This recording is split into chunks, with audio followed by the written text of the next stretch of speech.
সরকার হলো বাংলাদেশের ইতিহাসের সব থেকে জনসমর্থিত সরকার এবং সব থেকে দুর্বলতম সরকার। এই দুটোই তার ক্ষেত্রে সত্য। সে সব থেকে জনসমর্থিত সরকার, গণ অভ্যুত্থানের সকল স্টেক তাকে বসিয়েছে, এবং সব থেকে দুর্বলতম সরকার এই অর্থে যে এখানে সে কন্ট্রোল নিতে পারে না। ব্যাপার হলো এটা, এই যে কন্ট্রোল নিতে কেন পারলো না, এটা নিয়ে দীর্ঘ আলাপ আছে। কিন্তু এখানে একটা দেখেন, ডক্টর ইউনূসের সাথে আর ইন্টারিমেরও যে একটা ভিন্ন জায়গা আছে, এইটা আমরা কিন্তু অ্যাড্রেস করি। আপনারা খেয়াল করবেন যে স্বাভাবিকভাবে এই সরকারের ব্যর্থতা তো ডক্টর ইউনূসের উপরে প্রথমে যাবেই, এটা যাওয়া অবশ্যই যাবে। কিন্তু আপনার খালেদ ভাই মনে থাকবার কথা, যেদিন ডক্টর ইউনূস বাংলাদেশে নেমেছেন সেদিন কিন্তু মাত্র 3টা উপদেষ্টা পদ খালি ছিল। এর মানে আগের সকল উপদেষ্টা পদ সব রেডি, ডক্টর ইউনূস আসার পরে আর মাত্র 3টে পদ খালি ছিল। তখন আমরা ডক্টর ইউনূসকে বলছি যে আপনি তাহলে এখানে কারা কারা উপদেষ্টা আছে, এখানে বিএনপির লোকজন আছে, এখানে জামাতের আছে, এখানে জাসদের আছে, সমস্ত ঘরানা থেকে আছে। এটাকে আপনি হিয়ারসে বলতেছেন নাকি প্রামাণিক সাপেক্ষে বলতেছেন?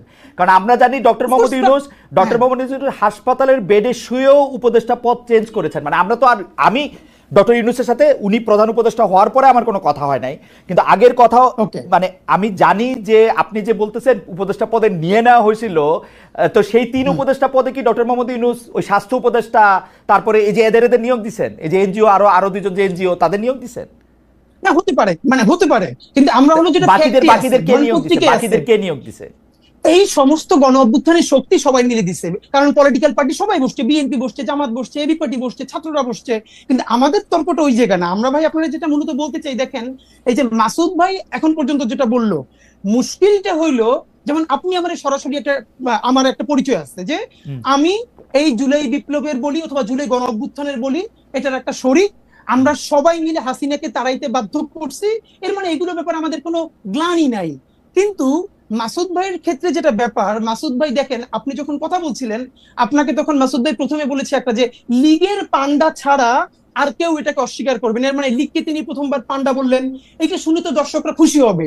একটু পরে যে কাজটা মাসুদ ভাই করেছেন, ওইটাই হলো বাংলাদেশের জন্য সামনে। জনাব হাদি, আপনি কি মাসুদ ভাইয়ের কথা বিশ্লেষণ করবেন? তাহলে আপনি মাসুদ ভাইয়ের কথা বিশ্লেষণ করেন, আমি আপনাকে স্মরণ করাই দেই যে মাসুদ ভাই লীগকে পান্ডাই প্রথমবার বলতেছেন না, দর্শককে খুশি করার জন্য বলতেছেন না, এবং গত 15 বছর ধরে অন্তত পক্ষে 50,000 বার তিনি এইসব কথা বলেছেন।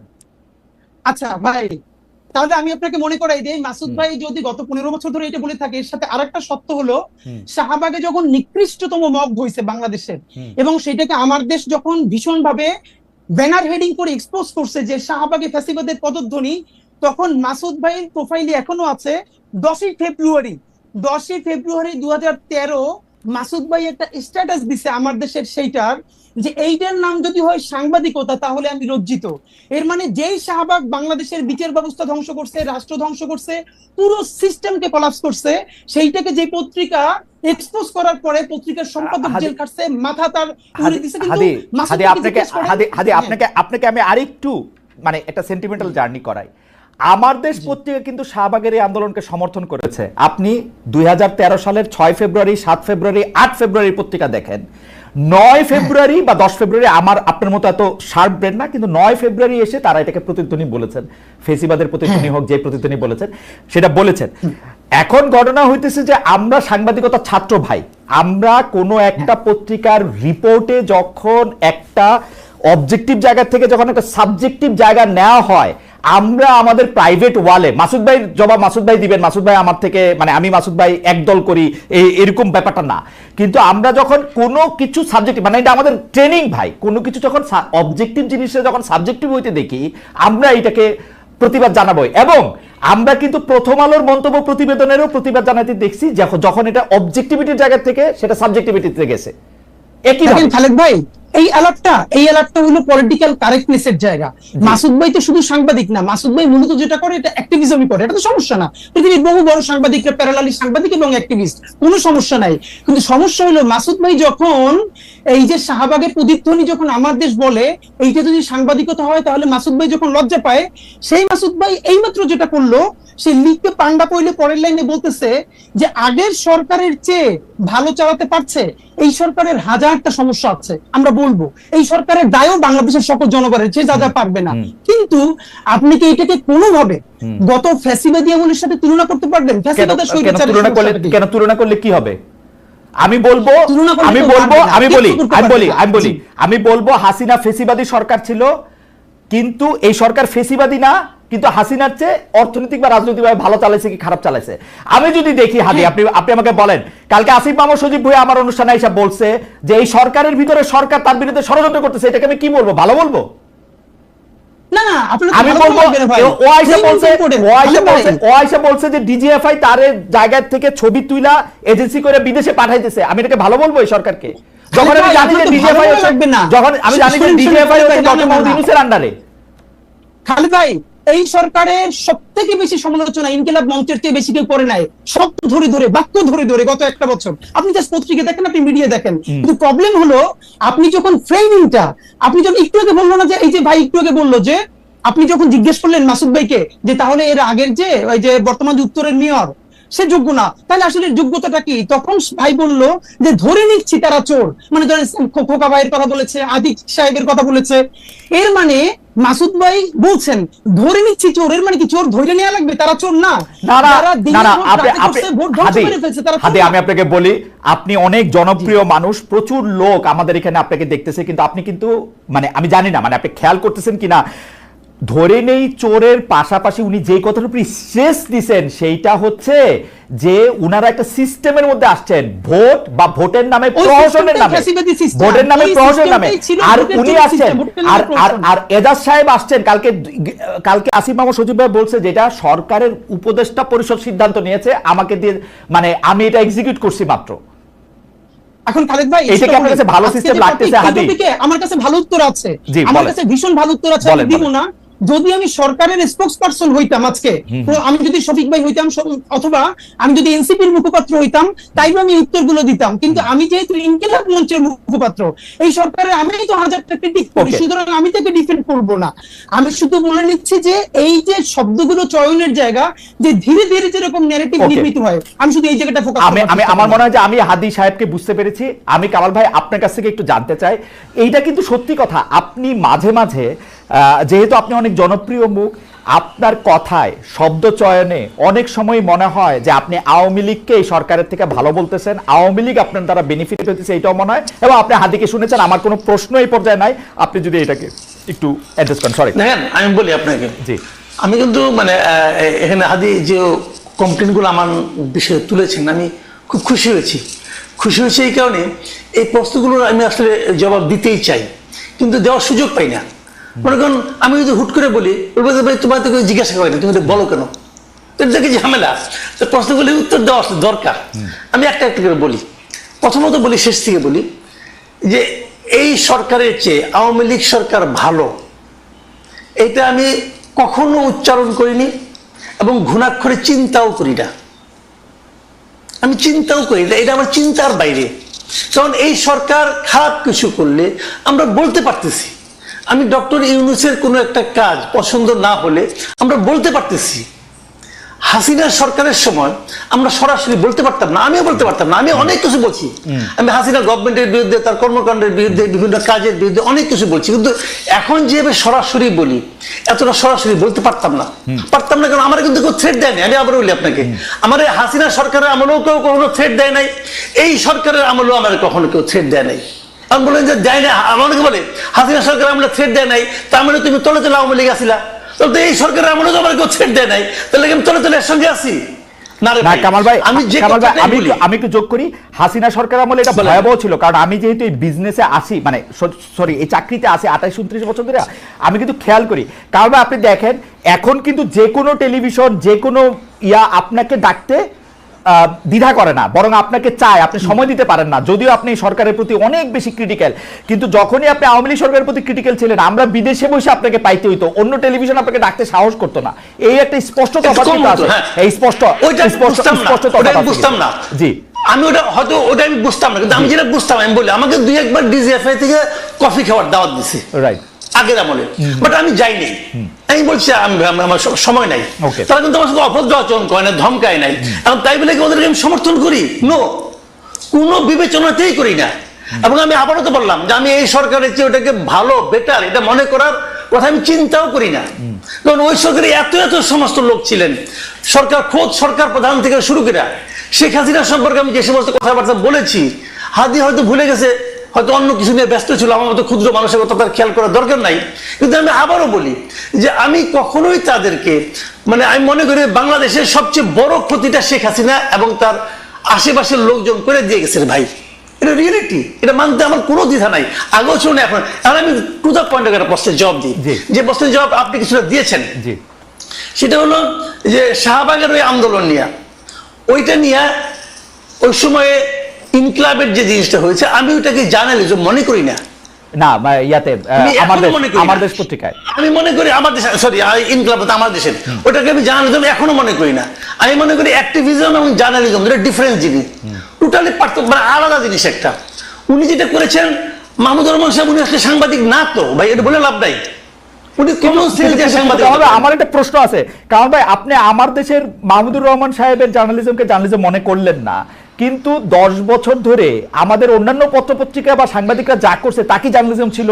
তারই কি আপনি এত কঠিনভাবে আক্রমণ করছেন, নাম ধরে বলছেন যে ইস্যু আসে নাই? আমি একটা কথা বলি আপনাকে, কয়েকদিন আগে জনকণ্ঠ দখল হয়ে গেল, কয়েকদিন আগের কথা, দখল হয়ে গেল, আবার চলে আসলো, ওরা আবার আপোষ করে ফেলাইলো। জনকণ্ঠ যখন দখল হলো, আমি দখল হওয়াটাকে কিন্তু আমি সমালোচনা করেছি। আবার পাশাপাশি আমি এটাও বলেছি যে শামীমা খান কিভাবে জনকণ্ঠের সম্পাদক হয়েছেন এটা আমি বুঝতে পারি না, কারণ আমি জনকণ্ঠে সাংবাদিকতা করেছি টানা 12 বছর। কিন্তু কামাল ভাই, এবং শামীমা এখানে একদিনের জন্য ওখানে আসেন নাই, কিন্তু কামাল ভাই হাজবেন্ড মারা যাওয়ার পর উনি সম্পাদক হন কিভাবে? কিন্তু কামাল ভাই, আমি বুঝি না, কামাল ভাই এটা বলতে পারবো না। কামাল ভাই, আতিকুল্লাহ খান মাসুদ কিভাবে সম্পাদক হয়েছেন, জনকণ্ঠের সম্পাদক, সেই প্রশ্নটা আপনি তুলেন নাই। মাহমুদুর রহমান সাহেবের যে যোগ্যতা আছে, ওটাও তুলছি, আতিকুল্লাহ খান মাসুদ তুলেছি, আমি বলি আপনাকে, ওটাও তুলেছি, কেন তুলবো না? ওইটা আমি বলি, ওটা আমার একটা লেখা আছে ভাই। আমি রিপোর্টার্স ভয়েস যেটা আছে, সেই ডিআরইউ ম্যাগাজিন বেরোয়, ওখানে আমি স্পষ্ট করে লিখেছি যে উনি কিভাবে সম্পাদক হলেন, মালিক হিসেবে সম্পাদক হলেন। সবাই তারা মানিয়ে নিছে, তখন আমি জুনিয়র রিপোর্টার, আমি মানিয়ে নিছি, বলেছি আমি ওখানে, এটা কেন বলবো না? বাংলাদেশে তো সবাই, বাংলাদেশে তো সবাই মালিক সম্পাদক। আনার হোসেন মঞ্জু কিভাবে সম্পাদক হলেন ইত্তেফাকের? আচ্ছা, এখানে একটা কথা আছে, কথাটা হলে কেন বলি আপনাকে, শাহাবুদ্দিন সাহেবের আইনটা করার আগ পর্যন্ত তো সম্পাদক হইতে কোনো বাধা ছিল না, ওটা তারা আইনগতভাবে পারত। পরবর্তীতে আইনটা অন্যরকম কঠিন হয়েছে। সেই কঠিনে এখন কি হয়, এখন সাংবাদিক হতে হলে ওনারা একটা বাইপাস করে একটা মানে সার্টিফিকেট ম্যানেজ করে কোনো একটা আন্ডারগ্রাউন্ড পত্রিকা থেকে, যে এই পত্রিকা উনি এত বছর ধরে সাংবাদিকতা করতেছেন, অতএব উনি সম্পাদক হতে পারবেন, এটা ম্যানেজ করে নেয় তারা সবাই। এবং আমার ধারণা তারা এইভাবেই সম্পাদক হয়েছেন। তবে আমি যেটা বলছিলাম যে তখন ওই মূল পয়েন্ট আসে, তাহলে আবার পরে আবার জবাব দেওয়ার সময় পাবো না, পরে প্রশ্ন উঠবেও না। এটা হলো আমার দেশের ওই হেডলাইন, ওই নিউজটা আমি পড়েছি ভাই, ওইটাতে যেটা ছিল দ্যাট ওয়াজ নট জার্নালিজম, কথা পরিষ্কার।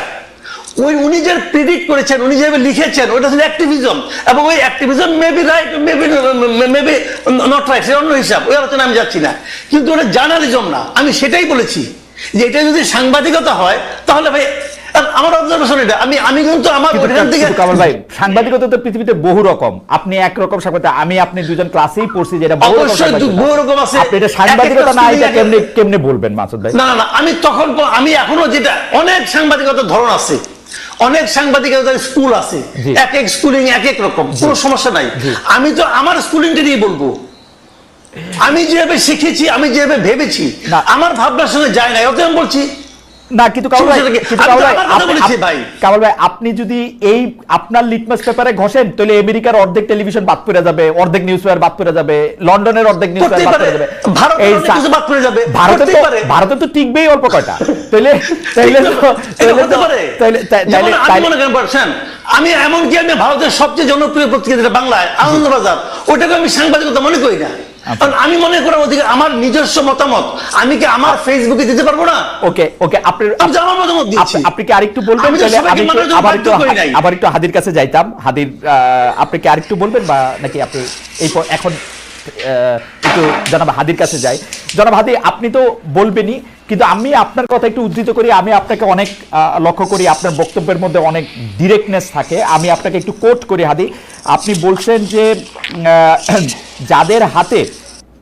যাদের অ্যান্ড্রয়েড ফোন কেনার সামর্থ্য ছিল না, তাদের হাতে এখন আইফোন, এটা কাদের উদ্দেশ্যে দিয়েছেন? মানে এটা কি মানে এই বক্তব্যকে এনসিপির কারো গায়ে লাগতে পারে? মানে প্রায় একই সময় জনাব মাহফুজ আলমও একটা স্ট্যাটাস দিয়েছিলেন, পরে যেটা আবার তিনি কারেক্ট করেছেন যে কেউ যখন একা, মানে তিনি ইঙ্গিত করেছিলেন নতুন একটি রাজনৈতিক দল যদি দেখে যে এর মধ্যে অনেকেই দুর্নীতির সাথে জড়িত, একজন যদি না করে, তাহলে এইটা কি আপনি একটু বলবেন? এই আর্থিক অভিযোগ, আন্দোলনের বিভিন্ন শ্রেণীর সমন্বয়ক বা সদস্যদের বিরুদ্ধে অনেক আর্থিক অভিযোগ যে রয়েছে, সেটা সম্পর্কে আপনার অবজারভেশনটাকে একটু আপনি বলবেন, যেহেতু ইনকিলাব মঞ্চ, হ্যাঁ আমি বলছি ভাই, বলছি ইনকিলাব মঞ্চ মানুষের কাছে, জি হ্যাঁ শিওর শিওর। এইটা আমি যেই প্রোগ্রামে বলেছিলাম যে যাদের হাতে অ্যান্ড্রয়েড ফোন মানে থাকতে কষ্ট হয়েছে, এখন আইফোন, টি শার্ট দামি, এই মঞ্চে দুইজন উপদেষ্টাও ছিলেন, কিন্তু প্রোগ্রামটা ছিল মূলত ওসমানী স্মৃতি মিলনায়তনে প্রায় 1000-এর মতো বাংলাদেশের জুলাই আহত যোদ্ধা, যাদের একদম অনেকের চোখ নাই, হাত নাই, দেখলেই বুঝে যায় সারা দেশ থেকে ওনারা এসেছিলেন। তো স্বাভাবিকভাবে এখানে অনেকে আমন্ত্রিত ছিলেন সব রাজনৈতিক দল থেকে, কিন্তু এখানে বক্তৃতার স্পিরিটটা ছিল যে বিএনপি বলি, জামাত ইসলামী বলি, অপরাপর অন্যান্য দল বলি, তাদের ব্যাপারে যে বিভিন্ন অভিযোগ, এই অভিযোগগুলো মানুষ মানে নতুন না বলেই মানুষ একটা গণ অভ্যুত্থানের মুখদেরকে পছন্দ করেছে। এখন ধরেন বাংলাদেশের সমস্যাটা হলো গণ অভ্যুত্থানের একমাত্র মুখ মনে করা হয় এনসিপি কে।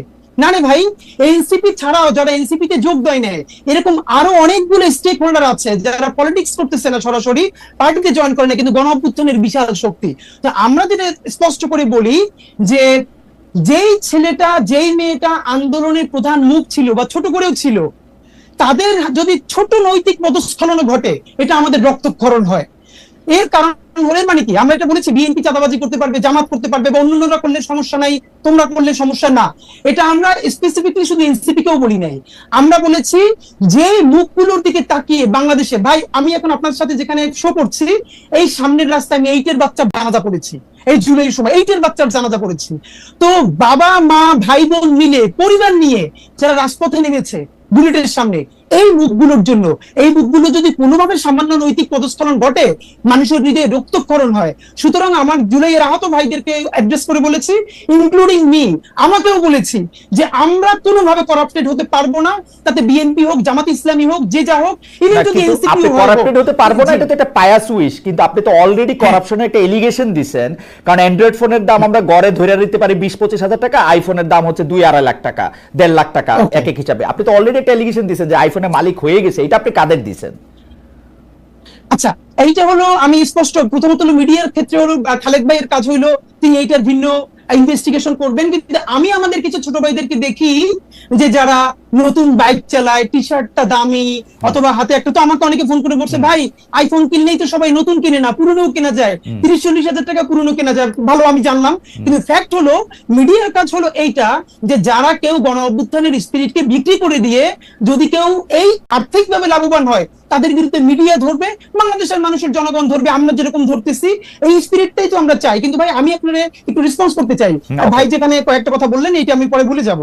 এক নম্বরে হলো ভাই যেটা বললেন যে মাহমুদুর রহমান সাংবাদিক না, আমি খালেদ ভাইয়ের কাছে বিনীতভাবে জানতে চাই, মাসুদ কামাল ভাইয়ের কাছে জানতে চাই, বাংলাদেশের যে সাংবাদিকতার নীতি নৈতিকতা আছে বা নীতিমালা নিশ্চয়ই আছে, পিআইবি আছে, প্রেস ক্লাব আছে, আর অন্যান্য যে সব মিডিয়া আছে, মানে প্রতিষ্ঠান আছে, এইখানে এক্স্যাক্টলি এই সাংবাদিক হয়ে ওঠার যে নিয়ম, এইখানে কি কি নীতিমালা আছে, যেই যে নীতিমালা মাহমুদুর রহমান ভায়োলেট করে আমার দেশের সম্পাদক হয়েছেন। নাম্বার 2, মাহমুদুর রহমান আমার দেশের সম্পাদক হওয়ার বহুদিন আগে থেকে বিবিসি বাংলার সাবেক বড় সাংবাদিক এবং বাংলাদেশের প্রতিষ্ঠিত সাংবাদিক আতাউস আমাদের মতো মানুষ, যিনি আমার দেশের দীর্ঘদিন উপদেষ্টা সম্পাদক ছিলেন, তার পাশে বসে বসে কাজ শিখেছেন।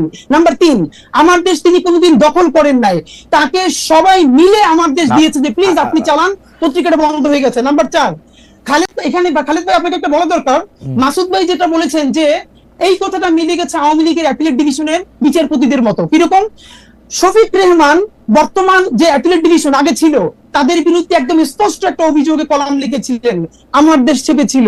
শফিক রেহমান এবং মাহমুদুর রহমানকে হাইকোর্ট নিয়ে ঘন্টার পর ঘন্টা দাঁড়িয়ে রেখেছে, বলেছে ট্রুথ ইজ নো ডিফেন্স। সেইটার পরে আমার দেশ সম্পাদককে বলতেছে বাই চান্স এডিটর। এর মানে অ্যাপিলেট ডিভিশনের যে আওয়ামী লেসপেন্সাররা ছিল, তারা মাহমুদুর রহমানকে, আচ্ছা জনাব, আমরা আসলে অনেকগুলি বিষয় আলোচনা করবো, আপনি এই বিষয়টা নিয়ে স্পেসিফিক কথা বলেছেন, মাসুদ কামাল ভাই এটা একটু বলুক, এটা একটু বলি, আর আপনি যে এটা কথা বলতেছেন যে ট্রুথ, কথা আমি একটু ভাইকে শাহবাগে বলতে চাই প্লিজ, একটা কথা, একটা সেটা হচ্ছে, আর একটা ব্যাপার হলো হ্যাঁ ভাইয়ের যে এথিক্স, মাসুদ কামাল ভাইয়ের মনে হইলো যে ওইটা অ্যাক্টিভিজম হয়েছে, সাংবাদিকতা হয় নাই। তো আমার পরবর্তীতে কথা হলো, এরপর যে শাহবাগে রাষ্ট্রদ্রোহিত হইলো, দিনের পরে দিন তারা পতাকা উড়াইতেছে, সরকারি অফিস বন্ধ রাখতেছে, নিকৃষ্টতম মব করতেছে। ঠিক মাসুদ কামাল ভাইয়ের টাইমলাইনে পুরো শাহবাগের মব সন্ত্রাসের সময় কয়দিন তিনি সেইটার সমালোচনা করছেন। মাত্র 50 জন লোক ছিল, আমি সামনে সাক্ষী, সেইটার 500 লোক কইরা পত্রিকা দেখাইছে। তো সেই থেকে সমালোচনা করছে। কামাল ভাই, এটা আপনি একটু যদি অ্যাড্রেস করেন, একটু সংক্ষেপে যদি আপনি অ্যাড্রেস করেন। দুইটা প্রশ্ন, এক হচ্ছে মাহমুদুর রহমান সাহেব কোন নীতিমালা ভঙ্গ করেছেন, সেটা একটা সম্পাদক হতে গিয়ে যে আপনি সাংবাদিক মনে করছেন, আর দুই হচ্ছে যে আপনি শাহবাগ যেটা মব সন্ত্রাস বলছেন সেইটার ক্ষেত্রে আপনি কি বলেছেন। মানে বিষয়টা হলো কি, উনি একজন সিনিয়র মানুষ, উনি আগে সরকারের আমলে মানে বিএনপি গভর্নমেন্টের আমলে উপদেষ্টাও ছিলেন, কিন্তু জ্বালানি বিষয়ে উপদেষ্টা ছিলেন। রাইট, বিনিয়োগ বোর্ডে। হ্যাঁ, আমি তখন আমার দেশে ছিলাম, আমি তো আমার দেশে চাকরি করছি ভাই। আমার দেশের শুরুটা তো হয়েছে আমাদের হাত দিয়ে। যারা আমার দেশ শুরু করেছে তাদের মধ্যে আমি একজন। আমার দেশে আমি 3 বছরের উপরে চাকরি করেছি। আমি চলে যাওয়ার পর এখানে জামাতের কিছু মালিকানা ঢুকলো এবং তারপর আমার দেশে মাহমুদুর রহমান সাহেব আসতেন। আতর সামাদ স্যার, উনি আমার টিচার এবং ওনার সঙ্গে বসে আমিও কাজ করেছি, কাজে এটা নিয়ে কোনো আপত্তি নাই। বাট একটা জিনিস হলো কি, আমার দেশের সম্পাদক হওয়ার আগ পর্যন্ত আমি জানতাম না যে মাহমুদুর রহমান সাহেব সাংবাদিকতা করেছেন। আমি জানতাম উনি সরকারের উপদেষ্টা ছিলেন, আমি জানতাম উনি মুন্নু সিরামিক্সের সঙ্গে চাকরি করতেন, আমি জানতাম এগুলো। শাহিনপুকুর সিরামিক্সের সিইও ছিলেন উনি। সরি, মুন্নু সিরামিক্স না, শাহিনপুকুর ছিলেন, মুন্নুরও ছিলেন। উনি মুন্নু সিরামিক্সের তো মালিকের মেয়ের জামাই। মুন্নু থেকে উনি শাহিনপুকুরে আসছেন। শাহিনপুকুর সিরামিক্সটা উনার হাত দিয়ে করা। সালমান রহমানের প্রতিষ্ঠান। জি, সালমান রহমান। হ্যাঁ, উনি সালমান রহমানের প্রতিষ্ঠানে ছিলেন, চাকরি করতেন। তো তারপরে সরকারের উপদেষ্টা হয়েছিলেন। তো এর মধ্যে উনি সাংবাদিকতা কবে করেছিলেন আমি জানি না ভাই, হাদি জানতে পারে।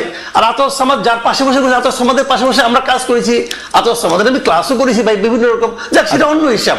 তো হতে পারে, তারপরেও হতে পারে, মালিক হলে অনেকে হয়ে যায়, তো সেটা হতে পারে, মানতে পারে, অনেকে মানতেও পারে। বাট আমার কাছে ওনাকে আমি এইভাবেই মূল্যায়ন করি। রাইট, আমি মনে করি উনি পেশাদার সাংবাদিক ছিলেন না আগে কোনোদিন। পেশাদার সাংবাদিক নয়, একবারে সম্পাদক হয়েছেন। বাট এটা আমার পছন্দ না, আমি কি করবো ভাই। আচ্ছা, এটা গেল একটা। আপনি অন্য অন্যায়ের বিরুদ্ধে প্রতিবাদ করেছেন কিনা? শাহবাগে একটা রাষ্ট্রদ্রোহিতা হয়েছে, সেটার বিরুদ্ধে প্রতিবাদ করেছেন কিনা? আপনার ফেসবুক স্ট্যাটাস দিয়েছেন। মানে রাষ্ট্রদ্রোহিতাটা কখন? মানে ওই সময় যেটা হয়েছিল ওইটা, যখন হচ্ছে আইন চেঞ্জ করে আবার একটা ফাঁসির। আচ্ছা, আমি এটা বলি, ওই সময় আমি একটা কথা একবার একটা আর্টিকেল লিখেছিলাম এক জায়গায়। সেই আর্টিকেল থেকে আমি একটু আপনাদের বলি। আমি বললাম যে শাহবাগে যে এই যে এত লোক আন্দোলন করতেছে, আন্দোলনটা কেন? আন্দোলনটা হলো কাদের মোল্লার বিরুদ্ধে একটা রায় যেটা হয়েছে, সেই রায়ের আপত্তি। রায়টা কে দিয়েছে? একজন বিচারক দিয়েছে। তাহলে ভুলটা করলে কে করছে? কাদের মোল্লা করছে না ওই বিচারক করছে? বিচারক করছে, অবশ্যই ওই বিচারক করছে। ওই বিচারকটা কে? কেউ নাম জানে? আমি এই প্রশ্নটা করেছিলাম। এই যে এখানে এত লোক আছে, তারা তো ওই বিচারকের বিরুদ্ধে স্লোগান দিচ্ছে না। ভাই শুনেন, আমি কোনো পলিটিক্স করি না, 1 নাম্বার। আমি কোনো দল করি না, কোনো দলের প্রতি আমার কোনো অনুরাগ কিংবা বিরাগ নাই। আমি সাংবাদিকের দৃষ্টি থেকে দেখি, আমার কাছে মনে হয়েছিল ওই যে লোকগুলি জমায়েত, ওই যে মানে হাজার হাজার লোক জমায়েত হয়েছিল দীর্ঘদিন, ওই লোকগুলো একটা ঘোরের মধ্যে ছিল। তাদেরকে ঘোরের মধ্যে রাখা হয়েছিল এই কারণে যে ওই যে আপনার আন্দোলন